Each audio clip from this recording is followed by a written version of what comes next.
कहते हैं जो बातें दिल को छू नहीं सकते वही एक गीत हृदय को छू लेते हैं।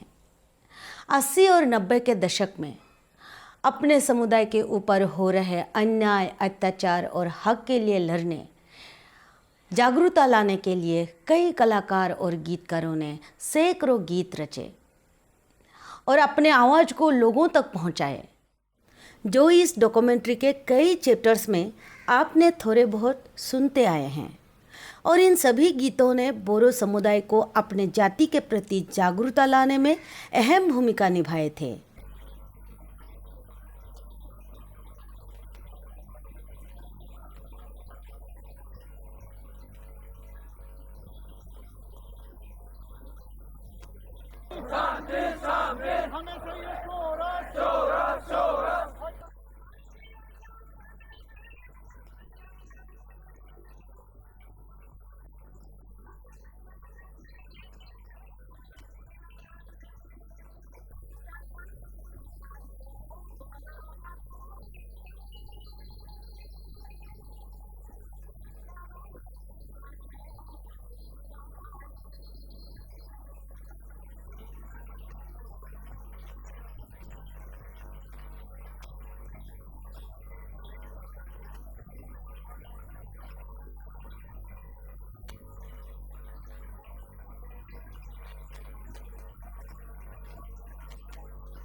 पर ये सब करना उन कलाकारों के लिए उस दौर में आसान काम तो बिल्कुल भी नहीं था।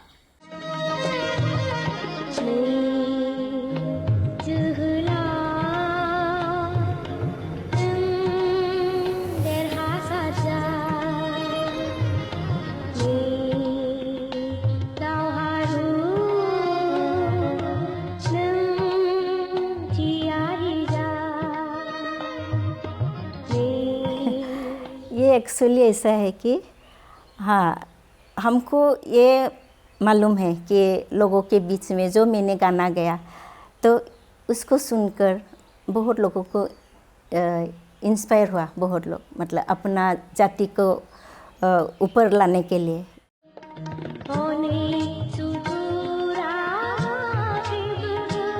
उस टाइम में मैं लखनऊ में पढ़ रही थी। वहाँ मैं म्यूज़िक कोर्स के लिए और साथ ही साथ डिग्री ऐसा करने के लिए मैं वहाँ गई थी। तो उस टाइम में लेकिन मेरे भैया ने हमको यहाँ से आगाह किया था कि तुमको अभी थोड़ा सावधानी से रहना पड़ेगा, क्योंकि ये गाना जब वे हो गया सबके बीच में मतलब दिया गया, सब लोग को सुनाई दिया। लेकिन एक इंटरेस्टिंग एक चीज़ है, ये गाना जो मुखलोंग है उसको मैंने बाज़ार में डायरेक्ट बिक्री नहीं कर पाई थी, क्योंकि उसको गांव-गांव में ही देते थे। क्योंकि उस टाइम में वो जोरदार आंदोलन था ना, तो कोई भी अगर जो केदार है उन लोगों को तो पकड़ेगा ही, लेकिन जो भी गाने वाले थे मतलब जो देशभक्ति जो गाना है, तो उस गाने से हमारा जो भाई लोग है, बहन लोग भी बहुत आया है, ऐसा सुनती हूँ। तो वो लोग मतलब इंस्पिरेशन हो के ये लोग मतलब ज़्यादा ये हो जाता है, उग्र हो जाता है। इसलिए ऐसा गाना निकालने से थोड़ा डरने का भी ये था, डरना था खुद को, मतलब क्योंकि इधर बातचीत चल रहे थे। ऐसा सुना है ये गाना किसका है।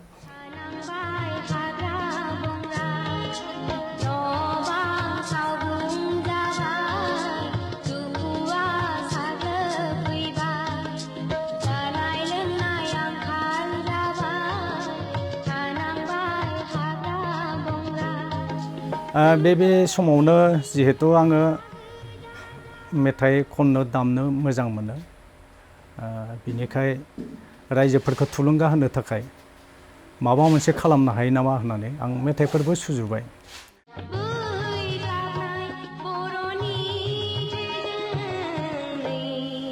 बे समावथ' थानो हाया आं बियो माइदांगुरि गामि आंनि जोनोम गामिया जाबाय बालिसिता मथा मथि 3 बोसोरसो आं न'आव थानो हायाखै आरो न' बाङाथ' सिलिंखार जाखाबाय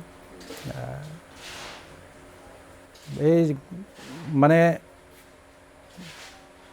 थानो मोनैनि थाखाय न'नि मानसिफ्राबो थानो मोनैनि थाखाय न' बांफ्रा गासैबो गब्लं जाजोब्बाय बायला जिला जाजोब्बाय बेबायदि आरो बिनिफ्राय थोरसि लथा बारियावनो मोनसे फुख्रि दंमोन आरो बेयाव गारनानै दोनदों गोबां सम बेबायदि थालिर बिलाइयाव जानांदों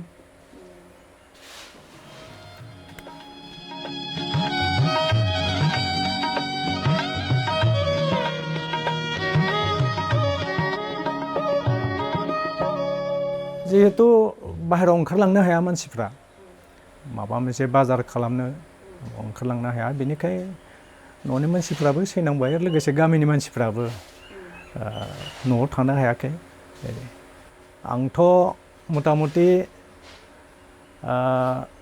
88-9 बे बोसोरनैयाव मेसें बोथोरावथ' दुब्लियावसो थायोमोन आं दुब्लियाव थारमाने न' खाथिनि उनाव मोनसे दुब्लि थायोमोन आरो गासिबो लाखिनो गियो वान्टेड मानसि जाबाय नालाय न'आव लाखिनो गियो बेनिखाय दाया जेबोथ' नङा बिथांमोननि डायरियावथ' सासे उग्रपन्थी होननानैसो लिरजाबाय आङो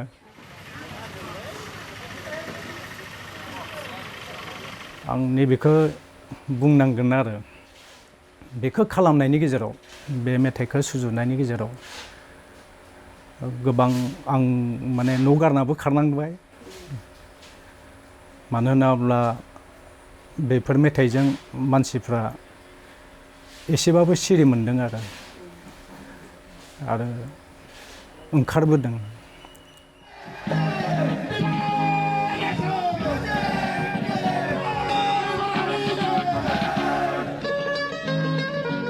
Want to solve the tax-borrowing problem? Please try to open the separate state.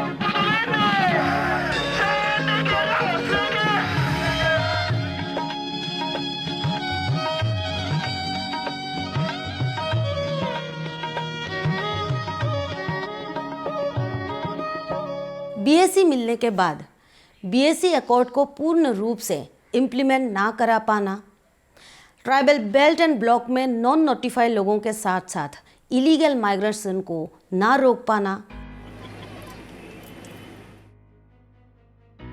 राजनीति में मतभेद 1994 में मुस्लिम के साथ हुए संघर्ष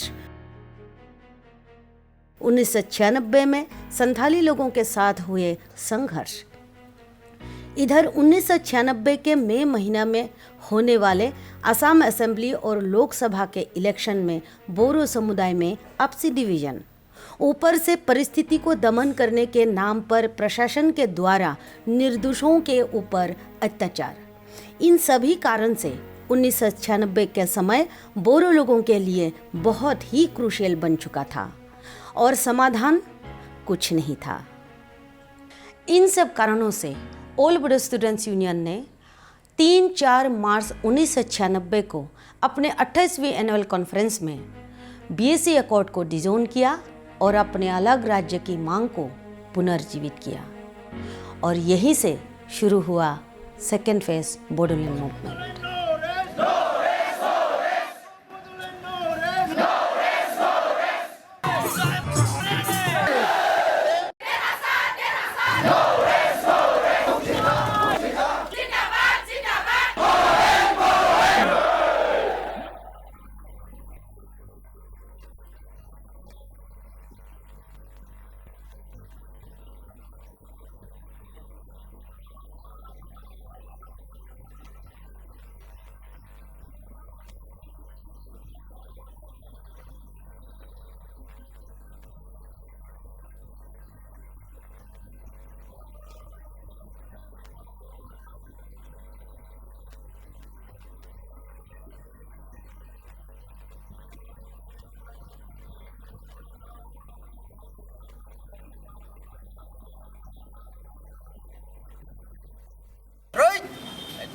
Son, today's morning flag hoisting program, break up. अब तक अनलॉफुल एक्टिविटीज़ प्रिवेंशन एक्ट 1967 के तहत 1992 में जिस बोरो सिक्योरिटी फोर्स को गवर्नमेंट ऑफ इंडिया ने बैन किया था, उसने अपना नाम बदलकर NDFB किया। यहाँ सिर्फ नाम बदला था, मोटिव और एक्टिविटीज नहीं। In a monster of war that shall not fight, shall be deprived of their rights. That shall not fight, shall perish.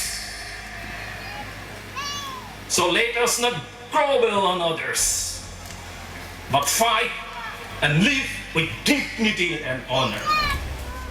The name Borough Security Force itself has suggested its inclusiveness. So we wanted our movement to be more inclusive. So we have changed the Borough Security Force, or rechristened it as the National Democratic Front of Boroughland in 1994.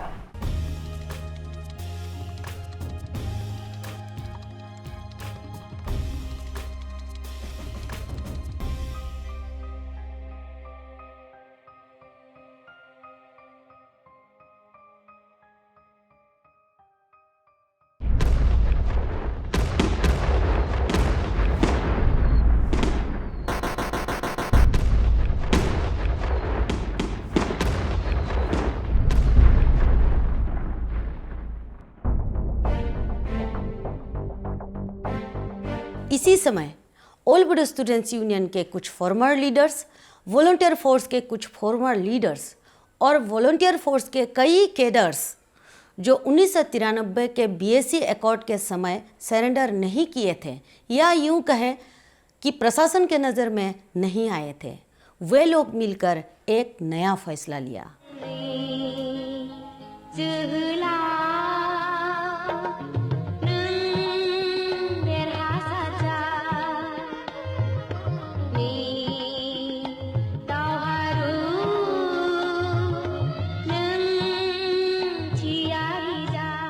Father of बोडोस Upendranath ब्रह्म, उनका लीडिंगशिप में 1987 से separate state के लिए हमने democratically आंदोलन किया था, movement किया था।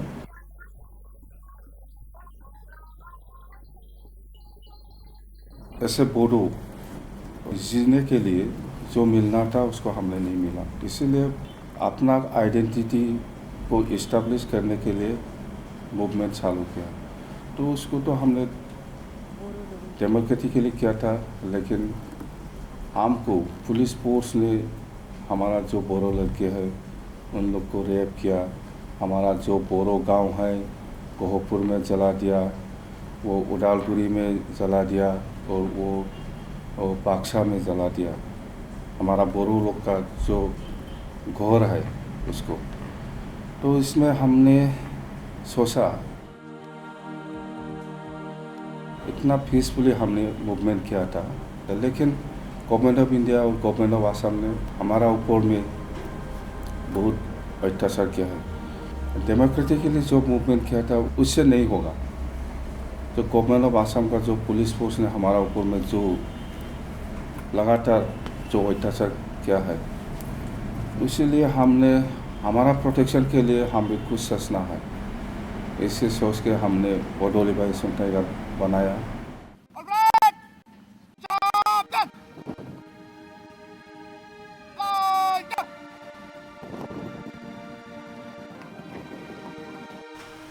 इस बार बोरो के इतिहास में पहली बार ऐसा हुआ कि कई घर वापस लौटे युवा फिर से जंगल की ओर लौट गए।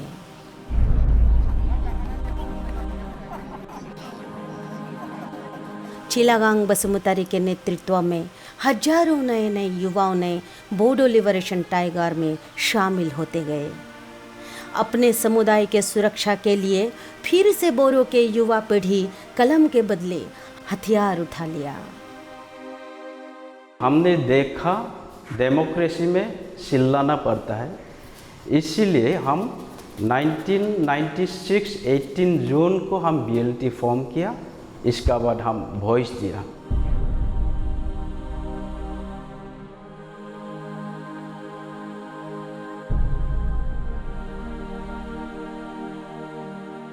और हमारा जो रिवोल्यूशन है, अपना खुद का कल्चर और आइडेंटिटी बचाने का, ये रिवोल्यूशन हम कंटिन्यू किया।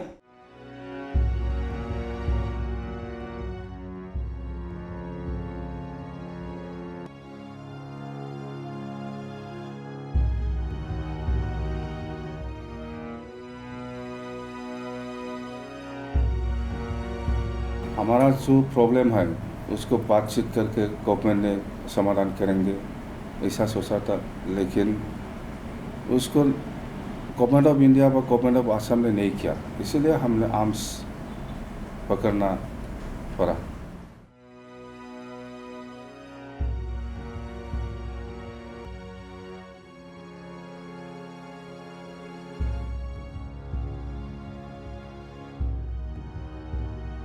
BSC एकॉर्ड को डिनाउंस किया। फिर सेकेंड फेज मूवमेंट शुरू हुआ और सेकेंड फेज मूवमेंट में कुछ एप्सू का फॉर्मर लीडर्स और वॉलंटियर फोर्स का फॉर्मर लीडर्स सब लोग मिलके ये BLT बना। तो BLT का जन्म हुआ गवर्नमेंट के लिए ही बनना पड़ा, क्योंकि फर्स्ट 6 इयर्स मूवमेंट में 1987 से 1993 तक जो 6 इयर्स डेमोक्रेटिक मूवमेंट हुआ था, उस 6 इयर्स में मोर देन 1135 बोडो लोगों को मार दिया गया।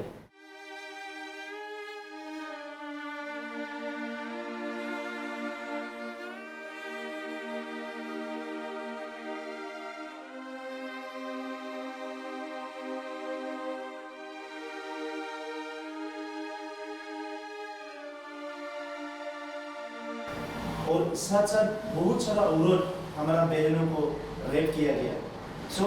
बहुत घर जलाया गया, बहुत अत्याचार हुआ बोडो के ऊपर। तो इसीलिए सेकेंड फेज मूवमेंट में ये पैरेलली एक ऑर्गेनाइजेशन आ गया BLT, ताकि गवर्नमेंट ऑफ इंडिया को हमारा जो डेमोक्रेटिक वॉइस को गवर्नमेंट ऑफ इंडिया नज़रअंदाज कर रहा है, उस गवर्नमेंट को अनडेमोक्रेटिक एक्टिविटी से सुनाने के लिए BLT का जन्म हुआ। तो ये एप्सू मूवमेंट से रिलेटेड है।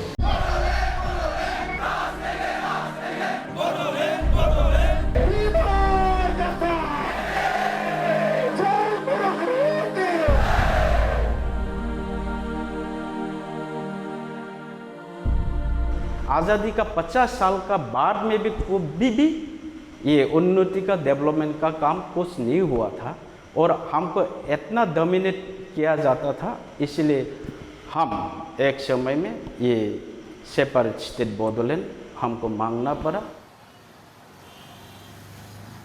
दूसरा NDP जब जन्म हुआ उसमें एप्सू का कोई हाथ नहीं था। NDP सोवरिन एक कंट्री का मांग रखे उसका जन्म हुआ था। तो अभी का तो जो हो रहा है NDP का सब देख रहा है। तो NDP 2008 में स्प्लिट हो गया, NDP एक प्रोग्रेसिव आ गया, तो वो लोग अभी सेपरेट स्टेट मांग रहा है। उनका फाउंडर प्रेसिडेंट रंजन गोगोई है, वो अभी भी चार्टर ऑफ डिमांड सबमिट नहीं किया। तो NDP का जन्म एप्सू ने नहीं किया, और जितना भी आर्म्स ग्रुप्स है तो उसका जन्म एप्सू ने नहीं किया।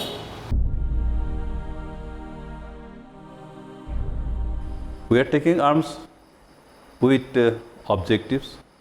That objective is just to free our people from exploitation, suppression, oppression and domination, because we are subjugated as the subhuman being under the present government. But we don't like to live as a slavery. We want to live as a free nation, an independent nation with our own identity recognized by the world with honor and dignity.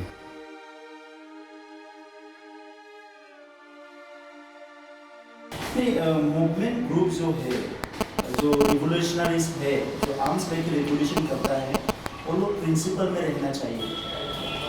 जो principal में रह के movement करेगा उसको movement group ही बोलेगा, कि arms movement group. अगर वो आतंकवादी का काम करेगा उसको आतंकवादी भी बोलेगा। मेरा अपील रहेगा कि जो आर्म्स लेके अभी रिवोल्यूशन कर रहा है वो आतंकवादी का जैसा बिहेव ना करे। अगर वो आतंकवादी का जैसा एक्टिविटी करेगा उसको तो आतंकवादी ही कहा जाएगा।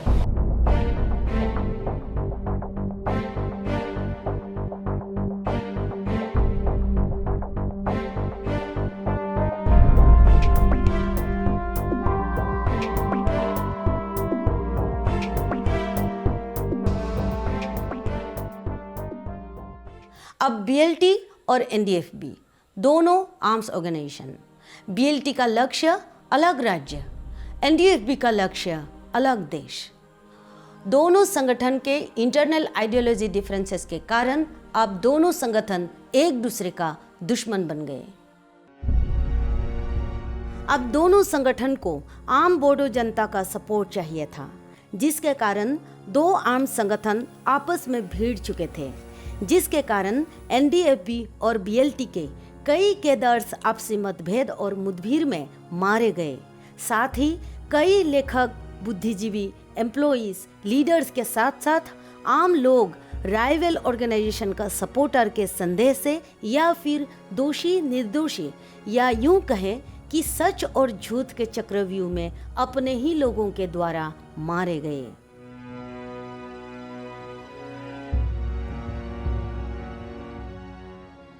बेथ' सैथो बाथ्राया एकदम स्पष्ट।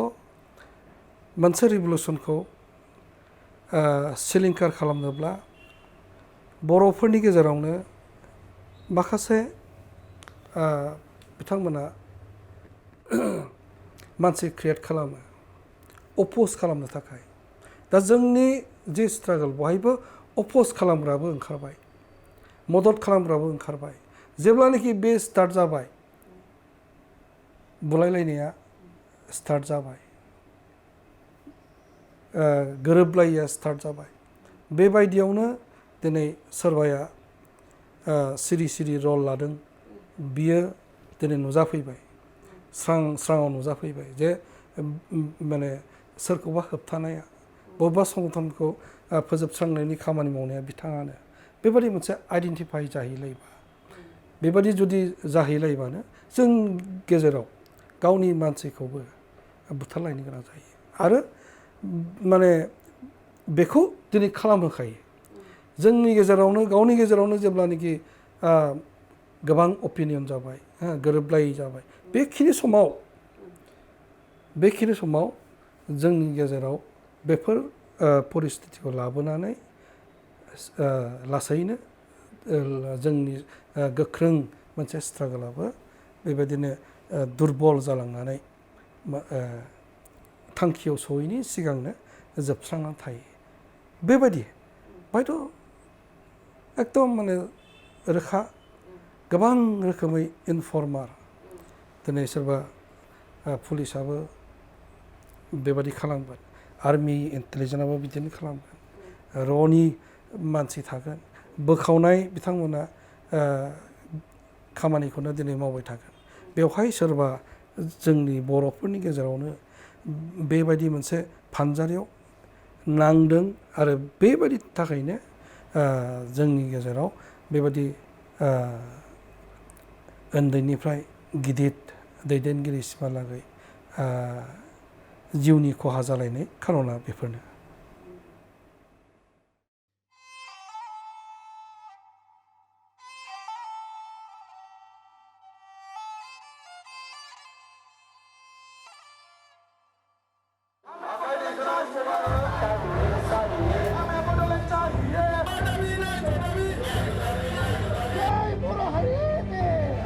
Democratically all Bodo students union के साथ देते हुए कई सारे ऑर्गेनाइजेशंस के द्वारा लगातार रेल रोको अभियान, हाईवे ब्लॉकेड, लाखों लाख लोगों के द्वारा किए गए धरना, कभी 100 घंटे तो कभी 300 घंटे असम बंद, इन सब से पूरा असम गर्म हो चुका था।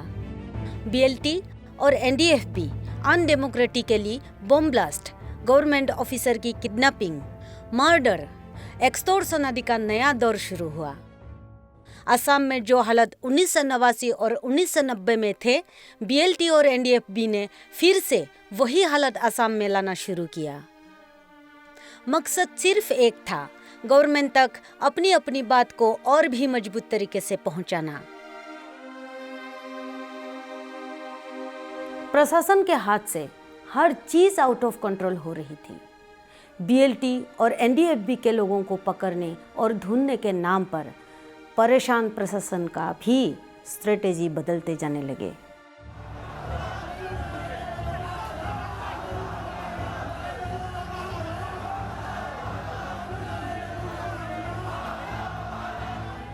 फिर भारत सरकार ने अनलॉफुल एक्टिविटीज प्रिवेंशन एक्ट 1997 के तहत 3 अक्टूबर 1997 में बीएलटी को 2 साल के लिए बैन कर दिया।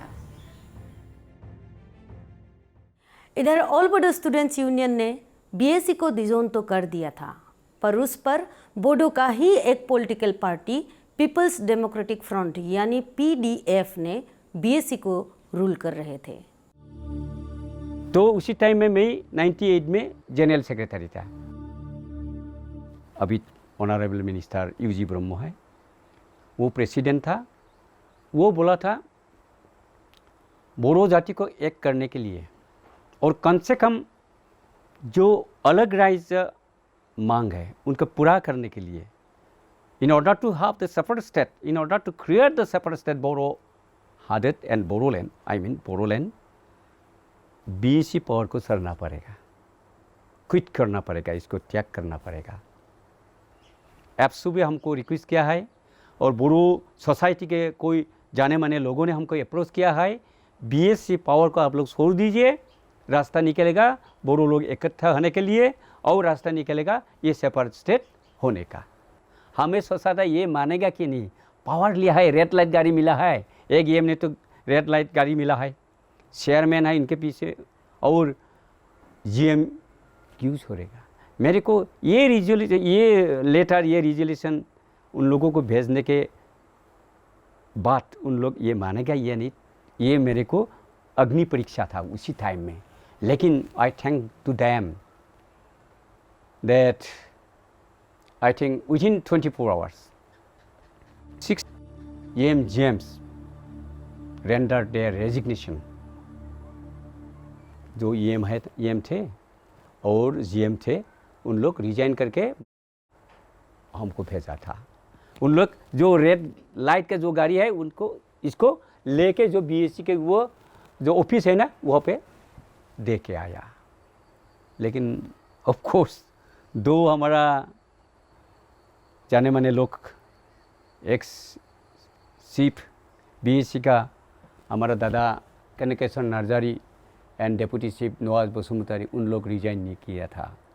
2 लोग उन लोग नहीं होके और इस पावर को उन लोगों ने रख के दूसरा ढंग से और चलाया था। 7 इयर्स वो एडहॉक होके ही चीफ होके हमारे से वो लोग हो गया। तो उसी टाइम में हमारा स्प्लिट हुआ था।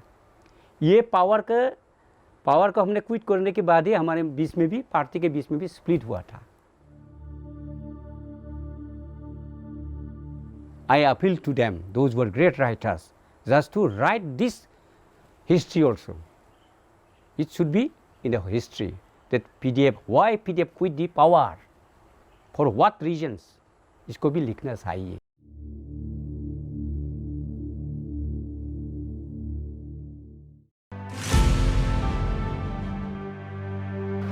इस हिस्से को शांति से डेवलप करने देना, कल्चरली लैंग्वेस्टिकली, ये बड़ा इच्छा भी है रेस्पॉन्सिबिलिटी की। लेकिन सरकार, कोई भी सरकार इस तरफ सोचते नहीं। वो लोग लॉ एंड ऑर्डर की दृष्टि से यह देखते हैं, लेकिन ये law and order most neglected part. कारण जिखन जोराबारीत मिटिंग হৈছিল, जिखन मिटिंगर सिरियल ब्रह्मबास কৰিব লাগে বুলি সিদ্ধান্ত লোৱা হৈছিল, সেইখন মিটিঙত ৰঞ্জন মেমৰি উপস্থিত নাছিল।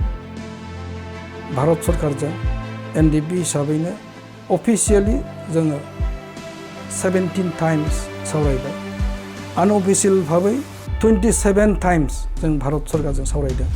যোৱা বড়ো আন্দোলনত যেনেকৈ 1035 জন মানুহ হত্যা কৰা হৈছিল, পুনৰ যদি এই পন্থাৰে আগবাঢ়ি আহে অসমৰ পুনৰ জুই জ্বলিব। জয় বড়ো হৰি, জয় বড়ো হৰি। जय बोरो हरि